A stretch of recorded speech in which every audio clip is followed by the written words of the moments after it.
What the Blackwood Files revealed.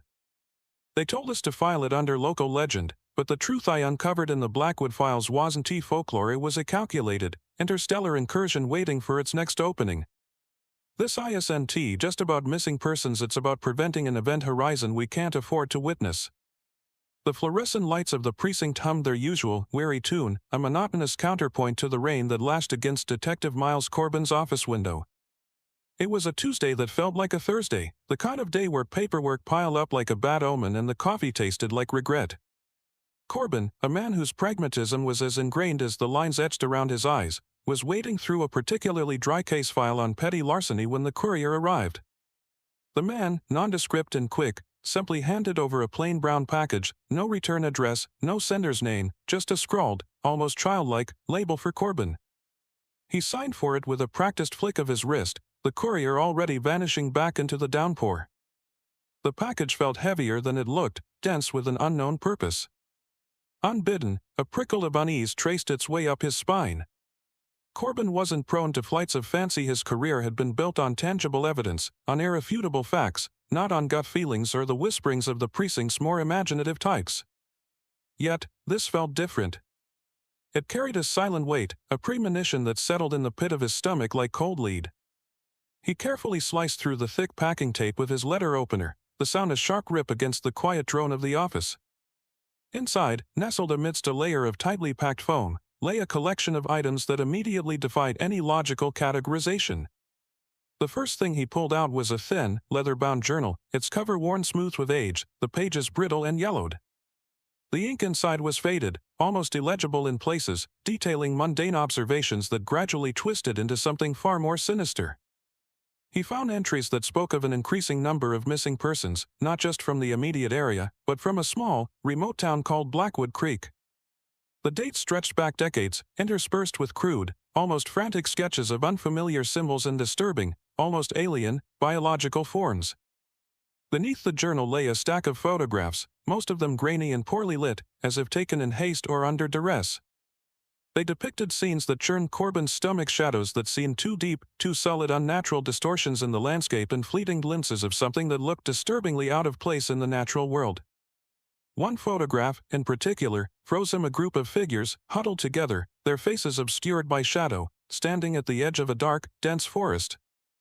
Behind them, barely visible against the bruised twilight sky, was an anomaly, a shimmer, a tear in the fabric of reality itself, a visual paradox that made his head throb.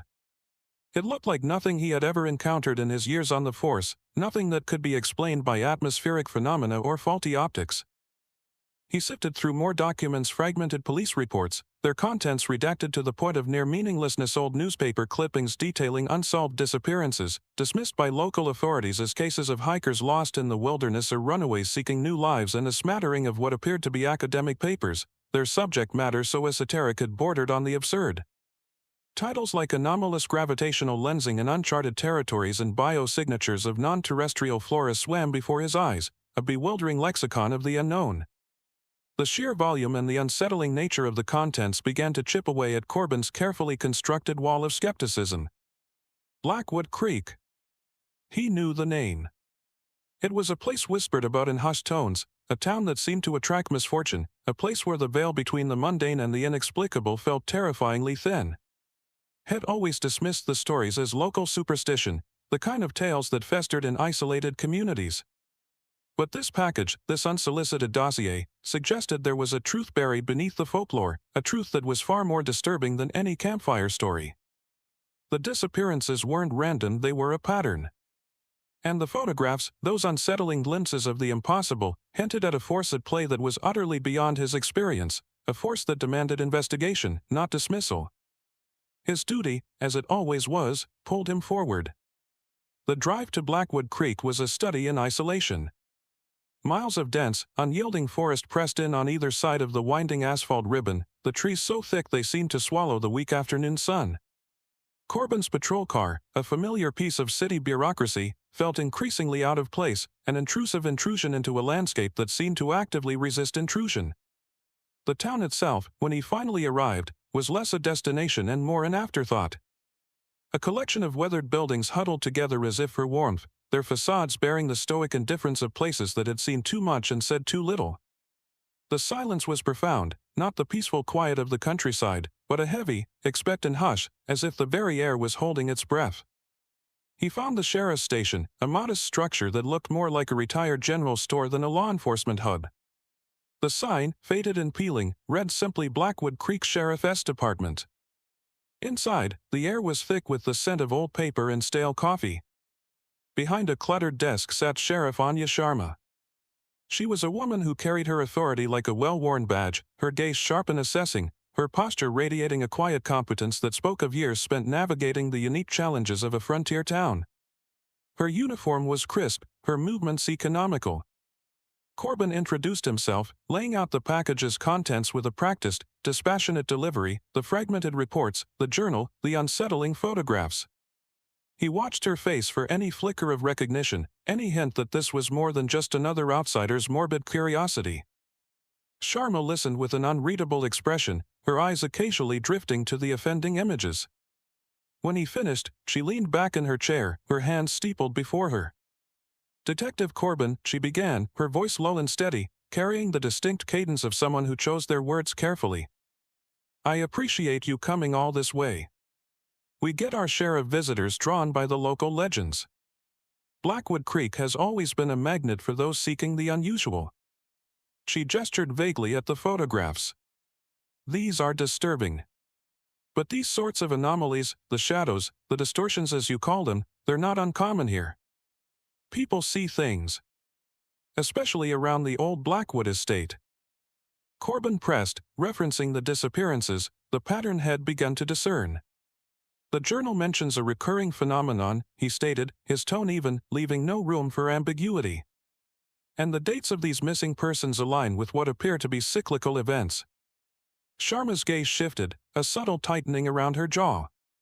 "The estate," she repeated, her voice now tinged with a weariness that went beyond mere professional detachment. "That's where the stories originate. The Blackwood family, they were always a bit peculiar. And after the estate fell into disrepair, it became a focal point for local lore. People claim things happen out there. Strange lights, sounds that shouldn't be possible. Sometimes," she paused, her eyes meaning is, a flicker of something akin to fear in their depths, "people just vanish. Not often, mind you. But enough that it becomes part of the town's tapestry. We've investigated, of course. Always found nothing conclusive. Usually chalked up to the terrain, the weather, or well, the imaginations of the townsfolk." She picked up one of the photographs, turning it over in her hand. "The shimmer you mentioned," she said, her voice barely above a whisper, "I've heard whispers of that. Old-timers talk about the air rippling near the estate, especially during certain times. They call it the veil. Most dismiss it. We're a practical people here, detective. We deal with what we can see, what we can touch. But the disappearances, they do weigh on us." She looked back at Corbin, a subtle shift in her demeanor, a falling of her initial reserve. "You're not just here for the local color, are you? These aren't just campfire stories to you." Corbin met her gaze, the maverick boldness had been cultivating starting to feel less like a choice and more like an inevitability. "Sheriff," he said, his voice firm, "I'm here because something about these files suggests that what people are seeing, and what's happening to them, is far more than just imagination. And I need to know everything you know about the Blackwood estate." Sharma exhaled slowly, a sound that seemed to carry the weight of years of unanswered questions. She gestured towards a door at the back of the small office. "There are old incident reports," she said, her voice low. "Things we never officially logged. Things that don't make sense in any report form. If you're serious about Blackwood Creek, detective, then you need to see those. They might give you a clearer picture of what you're walking into. It's a phenomenon, all right. Just not one we ever wanted to believe in." The Blackwood estate loomed, a skeletal silhouette against the overcast sky, its decaying grandeur a testament to forgotten opulence and present neglect. Sheriff Sharma had provided Corbin with a key, a heavy, ornate piece that grated in the lock, a sound that seemed to echo the town's own reluctant history. Dust motes danced in the slivers of light that pierced the grimy windows, illuminating a scene of arrested decay. Furniture draped in white sheets resembled mournful specters, and the air hung thick with the scent of mildew and the indefinable tang of something ancient and unsettled. Sharma, her stride purposeful, led the way through the shadowed rooms. She pointed out areas where townspeople claimed to have experienced unsettling phenomena, a chilling cold spot in the grand ballroom that persisted even in summer, a recurring auditory hallucination of whispered voices near the library, and a faint, phosphorescent residue that sometimes appeared on the walls after particularly clear nights. These weren't official police reports, they were fragments of overheard conversations, anecdotal accounts gathered over years of policing a community steeped in its own peculiar brand of superstition. In the library, a room lined with decaying tomes that threatened to crumble at a touch, Corbin found it. Tucked away behind a loose panel in the wainscoting, a small, sturdy box. It contained another journal, this one bound in dark, almost obsidian-like leather, its pages filled with a precise, almost clinical script. Unlike the first journal's frantic scribbles, this one detailed observations with an unnerving regularity. It spoke of cyclical atmospheric anomalies, of subtle shifts in gravitational pull, and, most disturbingly, of an increasing incidence of what the author termed bioenergetic transference among the local populace. The entries meticulously documented periods when residents reported feelings of profound dread, inexplicable fatigue, and vivid, shared nightmares, often followed by a subtle but noticeable shift in their behavior, a heightened suggestibility, a vacant stare, a disconnect from their usual routines. Sharma, poring over the journal with Corbin, traced a finger down a specific entry. "This is it," she murmured, her voice hushed with a dawning comprehension. "The pattern. The cycle aligns with specific astronomical events. The disappearances, they tend to happen during these peaks." She pointed to a passage describing a peculiar luminescence that would emanate from the ground after such an event, a faint, shimmering veil that would linger for days.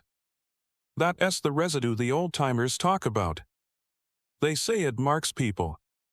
Or things. As if something has grazed them." Corbin felt a disquieting resonance between the journal's clinical descriptions and the fragmented reports he'd seen earlier. The scientific jargon was alarming, but the human element, the anecdotal evidence of shared dread and altered consciousness, was profoundly chilling. This wasn't mere folklore, it was a documented, cyclical affliction, leaving behind a palpable, almost tangible residue that defied any known scientific or psychological explanation. He looked at the photographs again, the ones of the shadowed figures and the distorted sky. Now, with the context of the estate's hidden journals and Sharma's hushed accounts, they seemed less like aberrations and more like evidence of a recurring, unsettling intrusion. The estate, it appeared, was not just a relic of a peculiar family, but a focal point, a place where something unseen and cyclical bled into the reality of Blackwood Creek, leaving its indelible, chilling mark. The patrol car, a standard-issue sedan, bounced along the rutted track leading towards the periphery of the Blackwood estate. Dusk was settling, bleeding the color from the already somber landscape, painting the sky in bruised hues of purple and gray. Corbin drove, his knuckles white on the steering wheel, while Sheriff Sharma sat beside him, her gaze fixed on the deepening shadows. They were heading back towards town after a fruitless sweep of the estate grounds, the silence of the place echoing the gnawing uncertainty in Corbin's gut. The previous findings, though disturbing, were still abstract, journal entries, old tales, unexplained residues. He needed something concrete, something that would shake the foundations of his ingrained skepticism. Suddenly, Sharma stiffened. "Miles, pull over." Her voice was a low, urgent command, devoid of its earlier weariness, replaced by a sharp, focused intensity. Corbin complied, bringing the car to a halt 100 yards from a dense thicket bordering the estate's overgrown perimeter. The air grew heavy, charged with an inexplicable static that made the fine hairs on Corbin's arms prickle. It was as if the very atmosphere was straining, holding its breath. Then, it happened. Not with a bang, not with a thunderous roar, but with a subtle, horrifying shift. The trees directly ahead, a cluster of ancient oaks, seemed to waver, their solid forms blurring as if viewed through rippling water. It wasn't a trick of the light, the very space between them distorted, stretching and compressing like an accordion. A faint, iridescent shimmer began to manifest, a visual anomaly that defied the laws of physics.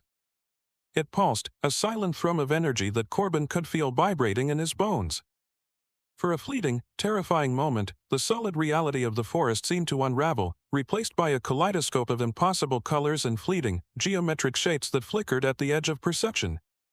Corbin felt a cold dread wash over him, a primal fear that clawed at his throat. His mind, trained to process facts and evidence, struggled to reconcile what his eyes were witnessing. This was no atmospheric phenomenon, no hallucination. This was a tear in the fabric of existence itself. He glanced at Sharma.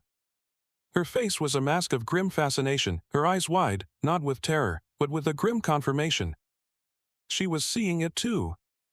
The veil, she had called it. "My God," Sharma whispered, her voice strained. It's real." The distortion intensified, then abruptly snapped back, the trees returning to their solid, familiar forms as if nothing had occurred. The oppressive charge in the air dissipated, leaving behind a profound, unsettling silence that felt heavier than before. Corbin's heart hammered against his ribs.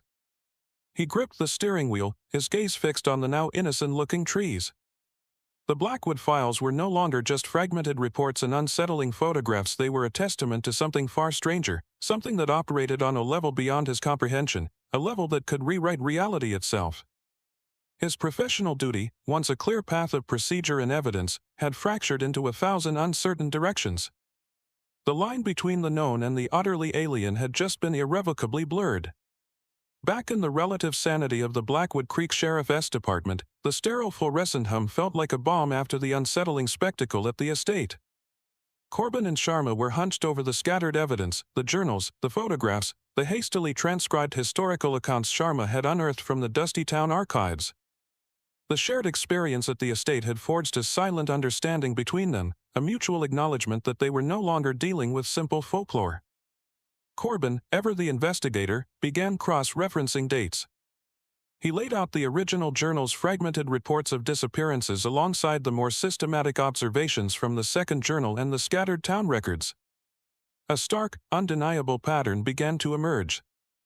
The disappearances, the periods of localized dread and psychic disturbance reported by residents, the very moments the veil had reportedly manifested, they all converged on specific celestial alignments. The journal entries, particularly the second one, spoke of harmonic resonance with distant stellar bodies, of gravitational harmonics that seemed to pulse with the town's unease. Sharma, with her intimate knowledge of Blackwood Creek's history and its families, provided crucial context. She pointed to generations of odd occurrences, of families claiming to experience strange dreams simultaneously, of inexplicable livestock deaths coinciding with particular lunar phases, and of a persistent, low-level hum reported by residents living closest to the estate, a sound that defied any conventional source. "My grandfather used to talk about it," she said, her voice quiet, a deep well of buried history surfacing. "A song from the stars," he called it. "Said it made your teeth ache and your thoughts wander." Everyone just thought he was eccentric. Corbin's analytical mind, usually focused on ballistics and motive, now wrestled with concepts that felt utterly alien. Energy signatures. Astronomical alignments. These weren't the hallmarks of the human perpetrator. The sheer cyclical nature, the precision with which these events seemed to repeat, suggested something deliberate. Something not just intelligent, but profoundly patient and vast. The veil they had witnessed wasn't a natural phenomenon, it was a symptom, a manifestation of something far more complex at play. It was as if the very fabric of space-time around Blackwood Creek was being manipulated, not randomly, but with purpose. He looked at a cluster of newspaper clippings detailing a series of unexplained power surges that had plagued the town decades ago, coinciding with a rare planetary conjunction.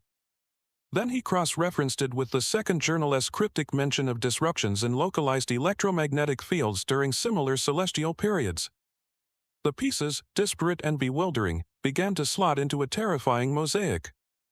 This wasn't a local haunting, it was an intrusion. An external force, leveraging celestial mechanics and subtle energy manipulation, was interacting with Blackwood Creek, affecting its residents, and potentially drawing them away for reasons unknown. The feeling of dread that had settled in Corbin's gut since receiving the package intensified, morphing into a chilling certainty. They were not dealing with a ghost. They were dealing with something that operated on a cosmic scale, something that had been observing, studying, and, for reasons still obscured, enacting its will upon this unsuspecting community for generations. The confluence of celestial mechanics and unexplained energy signatures pointed to a force beyond human comprehension, but it still felt like trying to understand a hurricane by studying a single falling leaf. Corbin and Sharma needed more. The town records and estate journals offered fragments, pieces of a vast, alien puzzle, but lacked a unifying perspective. It was Sheriff Sharma, poring over old town registries and local gossip with a historian's tenacity, who unearthed a name: Elias Thorne. A retired astrophysicist who had moved to Blackwood Creek nearly 30 years ago, Thorne had apparently published a few obscure papers on exotic energy fields before abruptly ceasing all academic contact. His name was whispered among the older residents, associated with odd observations and a general air of reclusiveness. Following a lead from a hesitant postmaster, they found Thorne's dwelling on the outskirts of town, a small, weathered cabin almost swallowed by the encroaching forest. Smoke curled lazily from a stone chimney, the only sign of life. Corbin approached with caution, his hand instinctively near his sidearm, though he doubted conventional law enforcement protocols would be of much use here. Sharma, however, seemed to sense a different kind of authority emanating from the small structure. A gaunt, wild-eyed man answered the door, his face a roadmap of deep wrinkles, his eyes sharp and unervingly focused, as if constantly observing things others could not perceive. This was Elias Thorne. He didn't seem surprised by their presence, only mildly inconvenienced. "Sheriff Sharma," he rasped, his voice like dry leaves skittering across pavement. "And Detective Corbin, I presume? The one who received the rather alarming package." His tone was neither friendly nor hostile, simply observant, as if they were specimens under a microscope. Sharma explained their findings, the journals, the photographs, the witness distortion. Thorne listened, nodding slowly, his gaze never leaving their faces. When she finished, he beckoned them inside. The interior of the cabin was a stark contrast to its rustic exterior. It was filled with an array of scientific equipment, monitors displaying complex, shifting data, an assortment of antennae pointed towards the sky, and shelves laden with arcane texts and charts. The air crackled with a subtle energy, a faint hum that Corbin recognized from the estate. "You've seen the echo," Thorne stated, his voice regaining some of its former academic clarity as he gestured towards a monitor displaying intricate waveform patterns. "The veil, as your townsfolk call it. It's not a tier, Detective. It's a passage. An aperture that opens periodically, synchronized with specific celestial alignments." He explained, his fragmented insights like shards of glass, that the entity, or entities, on the other side were not inherently malevolent, but driven by a vastly different biological and energetic imperative. They were researchers, in a sense, observing, sampling, and occasionally, harvesting. "The disappearances are not abductions in the human sense," Thorne elaborated, his words carefully chosen. "They are collections. Integral parts of a study, a survey of biological and consciousness-based phenomena. Blackwood Creek, with its unique geological and atmospheric properties, serves as a remarkably stable nexus for their operations." He spoke of energy signatures that pulsed with the song from the stars, of the cyclical nature being a deliberate, programmed event. The entities, he theorized, were not physical beings as humans understood them, but entities of pure energy or consciousness, capable of manipulating reality at a fundamental level. "They are not trying to conquer," Thorne explained, his gaze distant, "they are trying to understand. And we, in our limited perception, are simply data points. The residue they leave behind is a byproduct of their energetic interaction, a faint imprint of their presence." He warned that the cycles were not static. Each manifestation seemed to be increasing in intensity, the collections becoming more frequent, the veil lingering longer. "They are learning," Thorne concluded, his eyes locking with Corbin's, "and their learning curve is steep. Soon, the apertures may become permanent. And when that happens, Blackwood Creek will be just the first domino." The sky over Blackwood Creek had turned an unsettling shade of bruised violet, a premature twilight that mirrored the growing unease within the town. Elias Thorne's warning had been stark. The next celestial alignment was mere hours away, and the apertures, the veils, were intensifying. Reports, previously sporadic, were now flooding Sheriff Sharma's desk, flickering lights emanating from the estate, strange hums audible across town, and an unnerving, shared lassitude affecting nearly everyone. The cyclical event was accelerating, pushing past its usual parameters. Thorne, his face etched with a grim urgency that superseded his usual reclusive demeanor, had confirmed their worst fears. "It's not just about observation anymore," Head stated, his voice tight. "Something has shifted. The usual parameters are breaking down. They are preparing for sustained presence." His research, painstakingly compiled over decades, pointed to a specific point within the Blackwood estate itself, a nexus Head only theorized about: the original well, rumored to be miles deep, located in the estate's overgrown central courtyard. Thorne believed it acted as a primary conduit, a focal point for the energy signatures.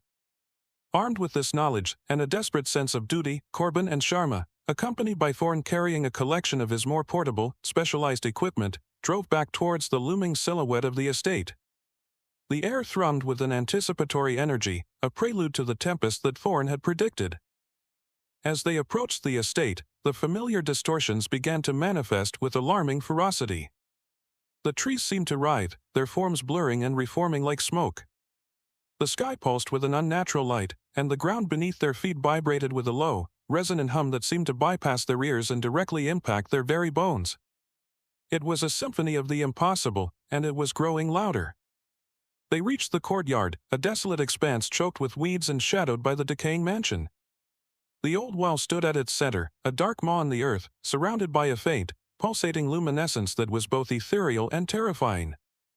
Thorne began setting up his equipment, his hands moving with a practiced efficiency born of obsessive study.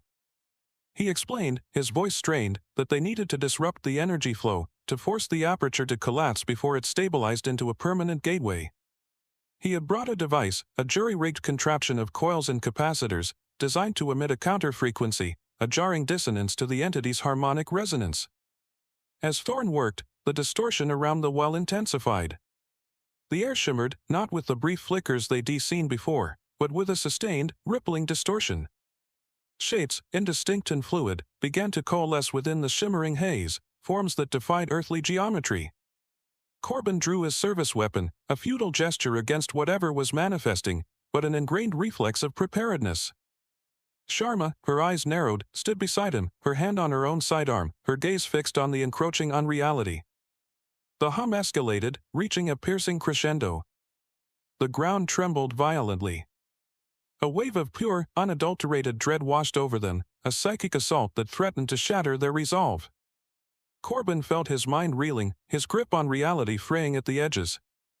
He saw flashes, not of memories, but of alien landscapes, of impossible colors, of entities that defied description, all projected directly into his consciousness. He fought it, clinging to Sharma's presence beside him, to the solid weight of his firearm, to the very concept of his duty. Thorne activated his device. A high-pitched shriek erupted, a sonic assault that ripped through the cacophony of unnatural sounds. The shimmering veil flickered violently, as if in pain. The coalescing shapes contorted, recoiling from the disruptive frequency. For a moment, the impossible seemed to be actively fighting back, a silent, desperate struggle occurring on a dimensional plane. Corbin saw a glimpse of something vast and ancient within the veil, an eye of pure, cold intelligence observing them, not with malice, but with an alien curiosity that was perhaps even more terrifying. The confrontation was not physical, but existential, a battle waged against the very fabric of perception. The silence that followed the sonic shriek of Thorne's device was profound, not the peaceful quiet of an aftermath, but a heavy, ringing void. The impossible shimmering around the well had receded, not vanished, but muted, like a dying ember. The entities, whatever they were, had withdrawn, the aperture momentarily resealed.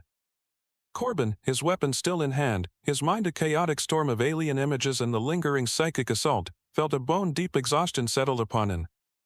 Sharma, beside him, leaned against the crumbling wall of the estate, her face pale but resolute. Elias Thorne, his device now silent, surveyed the scene with a mixture of grim satisfaction and profound weariness. "It held," Thorne murmured, his voice raspy, almost a whisper. "For now. But the seals are temporary. They always are." He gestured towards the well, the faint luminescence still present, a disturbing reminder of the breach. They will return. The cycles are ingrained, the nexus points established. We nearly delayed the inevitable. Corbin finally lowered his weapon, the weight of his badge feeling heavier than ever. He looked at Sharma, at Thorn, two unlikely allies forged in the crucible of the inexplicable. They had witnessed something that would shatter the reality of anyone else, something that defied every principle of law enforcement he had ever known. The Blackwood Files, once a collection of cryptid curiosities, had become a terrifying testament to a hidden war, a conflict waged not with bullets and bombs, but with forces that reshaped perception and extracted consciousness.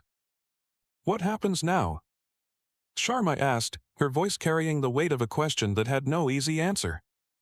Her professional life had always dealt with tangible crimes, with human perpetrators and discernible motives. Now, she was faced with an adversary that operated on a cosmic scale, an enemy that viewed humanity as little more than data points. Thorn sighed, a sound laden with the burden of his solitary decades of observation. We wait. We monitor. And we prepare. My research indicates that these incursions, while cyclical, are not static. Each time, the aperture lingers longer, the energy signatures become more pronounced. They are adapting. And we must, too. He looked at Corbin, his sharp eyes piercing. You and Sheriff Sharma, you are now aware. That makes you targets, and potentially, the only line of defense. The drive back to town was a silent testament to their altered reality. The familiar roads and houses of Blackwood Creek now seemed fragile, vulnerable. Corbin looked at the townsfolk he passed, their faces etched with the lingering fatigue of the recent phenomenon, blissfully unaware of the true nature of the unseen forces that had brushed against their lives. His duty, once a clear mandate to uphold the law and protect the innocent, had expanded into something far more terrifying and profound. He was no longer just a detective, he was a sentinel, tasked with guarding a world that didn't even know it was under siege. The Blackwood Files, once a mere collection of strange documents, were now a blueprint for survival, a warning of an ongoing threat. Corbin knew, with a chilling certainty, that this was not an isolated incident. The entities, or whatever they were, had established a foothold. And as the celestial cycles continued their inexorable march, Blackwood Creek would not be the last town to bear witness to the echoes of their presence. He thought of his precinct back in the city, of the other officers, the innocent public. How could he protect them from an enemy that operated beyond the visible spectrum, an enemy that could bend reality itself? The burden was immense, a weight that settled deep within his soul, a constant reminder that the world was far more complex, and far more dangerous, than he had ever imagined. He had seen the truth behind the folklore, and that truth had irrevocably changed him, binding him to a secret war he was now sworn to fight. The echoes of Blackwood Creek linger, a chilling reminder that the veil between our reality and the unknown is thinner than we dare to believe. Sometimes, the greatest courage isn't found in facing an enemy, but in the quiet resolve to protect a world that remains blissfully unaware of the shadows that stir just beyond the light. We are the guardians of secrets that can never be spoken, bound by a duty that extends beyond human understanding. Thank you for joining us on this journey through the Blackwood Files here on Dusty Whisper. If you were Miles Corbin, facing the chilling truth of these extra-dimensional incursions, would you try to weaponize your newfound knowledge, or dedicate yourself to silent containment? Until next time, keep your eyes on the horizon, and listen for the whispers in the dust. The stars hold more than just light, and the silence between them may yet hold a new warning.